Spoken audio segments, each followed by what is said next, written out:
Salut à tous et bienvenue dans Social Blog sur i24 News, le magazine de la nouvelle génération du Moyen-Orient. Chaque semaine, on vous fait découvrir ceux et celles qui font bouger les sociétés. On en débat avec nos blogueurs. Alors, on est parti pour une série d'émissions spéciales qui, à travers les reportages qui vous ont marqué, nous permettront de regarder la nouvelle génération du Moyen-Orient à travers différents mots. Et le premier mot ce soir, c'est musique. Et je suis très bien entouré pour en parler avec tout d'abord notre blogueuse spécialiste de la musique israélienne, de la musique internationale. Vous tenez l'excellent blog La Chanson de la Semaine, Noah Benatar, bienvenue. Bonjour.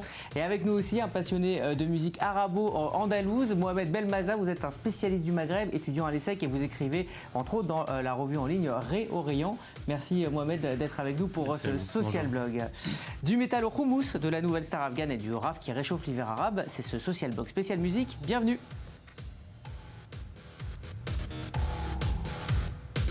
La bande originale du printemps arabe aura été sans conteste le rap, propulsé au rang de porte-voix de la liberté d'expression. Ce style musical a son rôle à jouer dans les nouvelles sociétés qui se dessinent en Tunisie, en Égypte et ailleurs.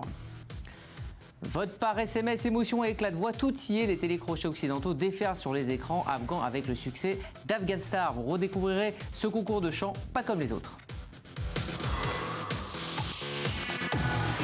Et pour commencer ce social blog spécial, partons dans l'univers de la musique métal. Avec leurs riffs assassins et leurs influences moyen-orientales, le groupe israélien Orphan Land atteint une popularité record dans le monde arabe. Nous avions rencontré Kobe, son leader, en pleine préparation d'une tournée européenne où il partageait l'affiche avec le groupe arabe Khalas. Frère de métal, c'est un portrait signé Fleur Citruc.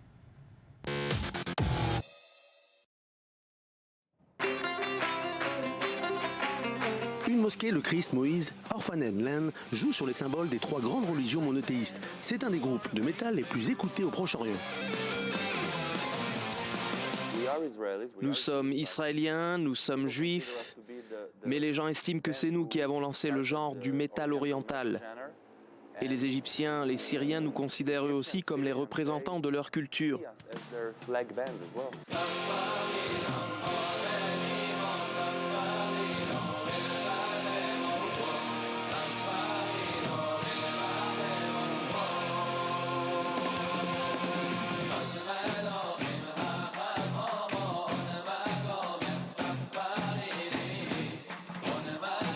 Orphan Land va se produire en Europe aux côtés du groupe arabe-israélien Khalas. Cette tournée, c'est d'abord une histoire d'amitié entre Kobe et Abed et le guitariste de Khalas. On s'est rencontrés en 2004 dans une station de radio. J'étais là, c'était Orphan Land. Je ne peux pas y croire, j'étais un fan du groupe. Je leur ai donné mon premier album. Notre amitié date de là.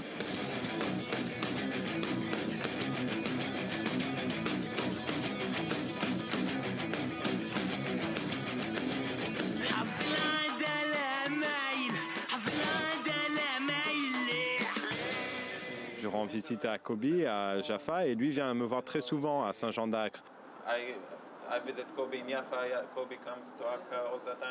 Nous sommes comme des frères.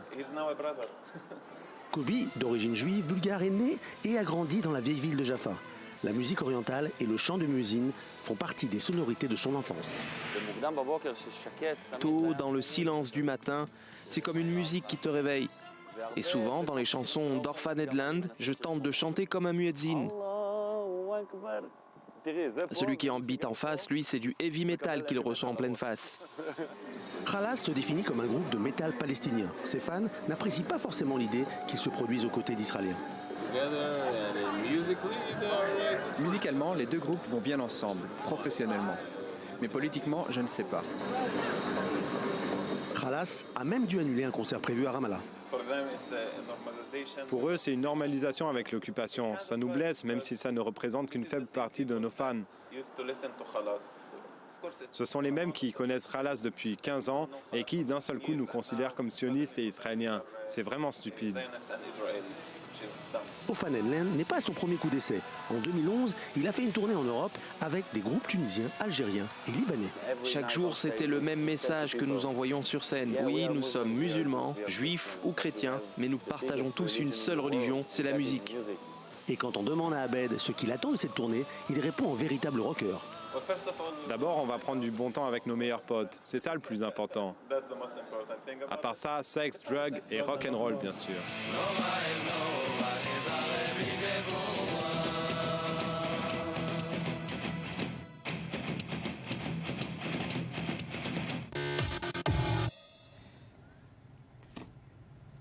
Alors, dans le monde arabe, Orphan Land est ultra connu, même plus qu'en Israël. Comment vous expliquez que là, les frontières politiques n'existent plus quand on parle de métal? Il y a surtout en fait le rythme qui va au-delà de l'appartenance à un pays. Et on l'a vu dans le reportage, il y a vraiment énormément de rythmes qui sont utilisés et les gens se reconnaissent dans ce rythme, qui touchent ces gens-là. Et les gens, en fait, à un moment, ils s'en foutent du pays d'où vient ces musiciens. Le rythme, il va au-delà de l'appartenance, de l'idéologie et tout. Alors, Noah, de la musique. Ouais, Noah, il y a plusieurs influences dans la musique d'Orphan Land. Est-ce que c'est le cas uniquement en Israël d'avoir ce mix, cette fusion des styles musicaux? Alors, je pense que le cas d'Orphan Land, il est très particulier parce qu'ils ont vraiment créé un genre qui est le métal oriental. Pour la plupart des autres musiques, c'est plus une interprétation israélienne des styles qu'on trouve partout ailleurs, à savoir la pop, le rock, le rap, où les chanteurs chantent en hébreu. Si par exemple on prend l'exemple du rock, que ce soit Shlomo Artzi, Barry Sakharov ou Ehud Banai et tous les grands chanteurs dans le monde du rock, ils chantent tous en hébreu. Il y a des éléments orientaux qu'ils intègrent dans leur musique. Par exemple, Barry Sakharov s'exprime aussi bien au niveau des mélodies qu'au niveau des instruments utilisés. Et ça, c'est un petit peu pour ce qui se passe dans le monde du mainstream, en fait. Et pour le côté underground, ils continuent de chanter en hébreu? Alors, dans la scène indépendante, c'est complètement différent. En fait, c'est une scène qui est complètement tournée vers l'international. Leur but, pour la plupart, c'est de s'exporter à l'international. Ils chantent en anglais. Ils se nourrissent vraiment des tendances musicales qui sont dictées par les Anglais et par les Américains. Et il y a une très, très grande diversité des genres qu'on ne trouve pas dans la scène mainstream, en fait. Et donc, finalement, en fait, ce sont les underground qui s'exportent mieux à l'étranger que les mainstream. Qui veulent s'exporter. Asaf Avidan et Riff Cohen, je pense que c'est les exemples les plus saillants. Il y a aussi TYP, le groupe de Ivry Leader. Et il y a une très, très grande diversité. Il y a des groupes qui sont très prometteurs. Merci. L'éclosion de la scène rap aura sans conteste été un des faits marquants du printemps arabe, mais c'est peut-être dans ces sociétés qui désormais se cherchent que le hip-hop a encore une place pour porter la voix d'une jeunesse parfois déçue. Le poste de Léa Robineau, mise en image par Raphaël Cohen, nous propose un tour d'horizon de cette musique et surtout de ses enjeux. En Tunisie, rien d'étonnant si le site officiel pour le rap national porte pour nom Libertà Tunisia. Le rap contestataire a contribué aux révolutions arabes, surtout en Tunisie et en Libye. Partagé sur les réseaux sociaux, c'est une nouvelle forme d'expression politique et idéologique pratiquée par les jeunes. Au cœur du discours, moquerie, insulte et condamnation, le tout en rime et poésie. De El Général, lycéen de 17 ans, premier chanteur à s'être adressé directement au président Ben Ali avant la révolution, à Weldel 15, en plein déboire judiciaire, en passant par le Marocain Mouad Belgawat. Tous ces noms, un fil conducteur, un appel implicite ou explicite à changer vers un mieux politique. Leur rêve, une société dénuée d'injustice sociale, de répression policière, de corruption et de chômage. Le rêve de toutes les jeunesses du monde. Et en Tunisie, le mot de l'année, c'est Roumanie, un néologisme arabe dérivé du mot Rouma, qui désigne un quartier populaire. Véritable peinture de la misère sociale, la chanson éponyme se démarque du rap tunisien contestataire. Et le tube est devenu un phénomène de société avec ses 5 millions de vues en quelques semaines. Rap contestataire ou rap poétique, la musique touche à tout et tout le monde y touche car les femmes font timidement leur coming out aussi. En Afghanistan, Suzanne Firouz, du haut de ses 23 ans et au-delà des menaces de mort, ose dénoncer les abus et les viols dont sont victimes les femmes. Les révolutions arabes ont aussi profondément modifié l'essence du rap arabe et le profil de ces rappeurs, autrefois vus comme des voyous. Maintenant, ils sont les modestes porteurs de l'aspiration à un futur plus démocratique. Mohamed, est-ce que le statut des rappeurs a changé avec le printemps arabe? Est-ce qu'il touche un public plus large dans les pays arabes? Je pense qu'il a un tout petit peu changé, mais je pense qu'en grande majorité, en fait, les rappeurs, ils sont restés focalisés sur le même thème. Il y a toujours le thème des contestations, des demandes sociales, économiques, contre le pouvoir, contre les injustices. Mais je pense qu'il y a de plus en plus de rappeurs qui se dirigent vers ce thème-là. C'est-à-dire qu'aujourd'hui, ils ont plus d'audience. Avant, par exemple, ils avaient que des gens qui aiment le rap. Aujourd'hui, ils ont plus de gens qui se reconnaissent dans ces demandes, ces contestations sociales depuis les révolutions arabes. Alors vous aimez la musique arabo-andalouse? Andalouse. Est-ce que vous êtes mis à écouter du rap à ce moment-là? Absolument. J'ai été énormément séduit surtout par le rap tunisien, la force du rap tunisien. J'ai énormément suivi comment en fait ce genre de musique a énormément influencé le cours de la Révolution. Il a eu énormément d'audience dans les pays arabes. Et depuis, c'est vraiment quelque chose qui m'intéresse d'analyser, de voir comment ça évolue. Alors aux États-Unis, en France, le rap part toujours de quartiers défavorisés. Est-ce que c'est la même chose dans les pays arabes, en Tunisie en l'occurrence? La plupart du temps, mais pas que, mais la plupart du temps, on voit des rappeurs qui viennent de ce genre de quartier, des quartiers défavorisés, où on voit énormément d'injustices, où il y a énormément d'écart social et tout. Mais aujourd'hui, en fait, l'audience ne vient plus uniquement que de ce genre de quartier. C'est-à-dire, on trouve des gens éduqués qui viennent de quartiers riches et tout, qui se reconnaissent et qui soutiennent. Est-ce que le mode de vie hip-hop aussi est en hausse? Est-ce qu'on parle au-delà même de la politique d'un mode de vie autour de cette musique? Peut-être, moi je le vois pas parce que malheureusement je vis à Paris en ce moment, mais je pense qu'il y a effectivement une tendance, qui s'installe dans les pays arabes. C'est un moyen d'exprimer les opinions qui deviennent de plus en plus fortes. Noah, rapidement sur la scène rap israélienne. Alors c'est une scène qui est relativement petite, il y a une trentaine de rappeurs qui ont sorti, on va dire, au moins 2 albums, donc ça reste restreint. Il y a des groupes qui sont très connus comme Dag Nachash, comme Shabaxi, comme Subliminal, le rappeur. Ils chantent tous en hébreu parce qu'ils ont vu dès le début qu'en anglais ça le faisait pas parce qu'ils maîtrisaient pas la langue et il fallait qu'ils aient l'air authentiques, donc ils sont passés à l'hébreu. En fait ils ont eu leur grosse période, le rap a eu sa grosse période en Israël où il était vraiment diffusé à la radio au début des années 2000 en fait, jusqu'en 2006 comme ça. On en écoutera. Ce qui pourrait nous paraître anodin, c'est-à-dire de se présenter à un télécrochet, peut être une véritable prise de risque en Afghanistan. Certaines candidates en ont fait l'amère expérience. Pourtant, Afghan Star, la version locale de la Nouvelle Star, est un véritable phénomène de société qui divise. Le poste de Léa Robino, mise en image par Raphaël Cohen, vous fait découvrir ce concours de chant pas comme les autres.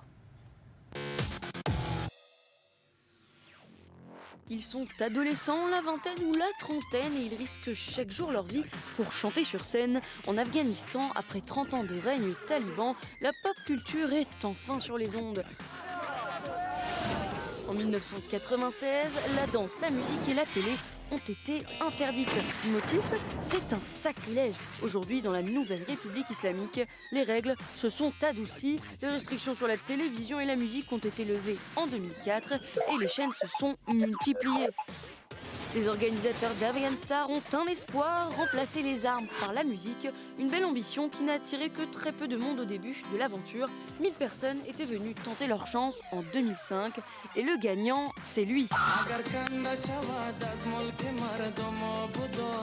Pour la 8e édition, 11 millions de téléspectateurs sur 30 millions d'habitants ont regardé la finale. Un chiffre exceptionnel quand on sait que la majorité de la population ne possède pas de poste de télévision. L'unique écran du village devient tout de suite témoin d'un rassemblement sans précédent. Le principe, le même que pour la Nouvelle Star, la Star Academy ou Popstar. Ils votent par SMS pour le candidat de leur choix. Pour beaucoup d'entre eux, c'est leur première rencontre avec la démocratie. Une démocratie à proprement parler puisque la nouvelle idole aura été élue par le peuple, peut-être aussi pour le peuple. La chanson représente bel et bien pour eux une incarnation de la liberté, celle de s'exprimer, celle d'exister et même pour les femmes.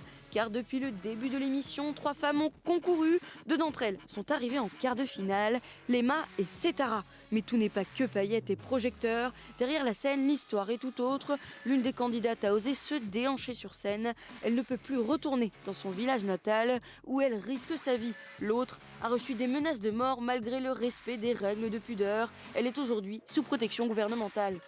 Au final, Afghan Star devient un moyen pour une fin, faire éclore la pop culture pour s'affranchir.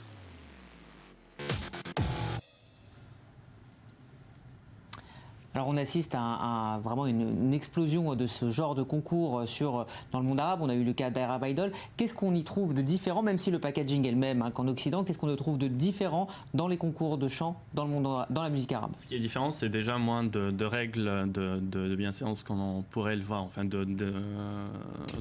d'interdiction comme on pourrait le voir en Afghanistan. Mais ce qui est en fait, moi je trouve en fait l'impact positif de ce genre d'émission, c'est que ça contribue par exemple dans le monde arabe à ramener sélectionner des talents qui viennent de plusieurs pays et de faire découvrir ces cultures à d'autres pays. Parce que c'est souvent pan-arabe. Hein, oui, c'est comme The Voice, comme Arab Idol, c'est-à-dire on va avoir des Marocains qui vont chanter des musiques que les Égyptiens, que les Libanais, que les Syriens ne connaissent pas. C'est un grand forum. Voilà. Très bien. Habituellement, nos blogueurs nous conseillent les meilleurs blogs, mais pour cette spéciale, ils sont venus avec leurs meilleurs sons. Voici une version musicale du coup de clic. On va rester avec vous, Mohamed. Très rapidement, votre choix? Alors, mon choix, ce serait Neta El Kayam, qui est une chanteuse israélienne d'origine marocaine, qui chante beaucoup en arabe marocain, qui s'est produite il y a quelques mois en Maroc pour un festival du chant judo arabe. Noah, très rapidement. Alors, mon choix, moi, c'est Yuna. Son album, c'est Noctural. C'est une chanteuse indie pop d'origine malaisienne. Excellente production, excellente voix, comparée à Norah Jones, Faith, Adele. Très chaudement recommandé. On ira écouter. Merci à vous deux. C'est la fin de ce magazine. Merci donc à vous, Noah, Mohamed, d'avoir été avec nous. Merci à vous de nous suivre. Et chaque semaine, toute l'équipe qui travaille pour préparer cette émission, les adresses des blogs, les bonus et les coulisses social blog, vous le savez, c'est sur la page Facebook. N'hésitez pas à nous écrire et à prolonger le débat. On se retrouve la semaine prochaine avec un autre mot. Ce sera femme. D'ici là, restez connectés.